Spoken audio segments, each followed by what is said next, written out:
ஐயோ தப்பாச்சே. ஐயோ தப்பாச்சே. அச்சச்சோ தப்பாச்சே.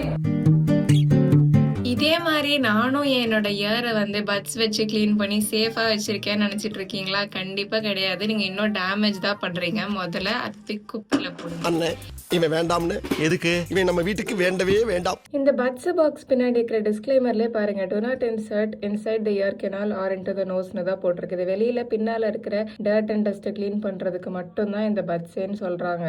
நம்ம இயர் கெனால்ல இருக்கக்கூடிய வேக்ஸ் அப்படிங்கிறது நம்ம காதை ப்ரொடெக்ட் பண்ணிக்கிறதுக்கான ஒரு டிஃபென்ஸ் மெக்கானிசம் தான். ஸோ நீங்க அதை வந்து தன்னாலேயே அது வெளியில வந்துடும். நீங்களா வந்து அது இன்னும் கிளீன் பண்றன்ற பேர்ல ஒரு பட்ஸ் வச்சு உள்ள புஷ் பண்றப்போ உங்க இயர் ட்ரம் வரைக்கும் போய் உங்க இயர் ட்ரம் பெர்ஃபரேட் ஆகிறதுக்கு சான்சஸ் இருக்கு. ஒரு இன்ஃபெக்ஷனோ கண்டக்டிவ் ஹியரிங் லாஸ் வர்றதுக்கு கூட நிறைய சான்சஸ் இருக்கு. உங்களுக்கு ரொம்ப அடைச்ச மாதிரி இருக்கு, எனக்கு மற்றவங்க பேசுறதே ஏதோ மஃபுல்டா கேக்குது அப்படின்லாம் ஃபீல் பண்ணீங்க அப்படின்னா அப்போ ஒரு ENT டாக்டர் போய் கன்சல்ட் பண்ணுங்க. அவங்க உங்க இயர் கெனால ப்ராப்பரா எக்ஸாமின் பண்ணிட்டு உங்க இயர் வேக்ஸை சேஃபா ரிமூவ் பண்ணுவாங்க.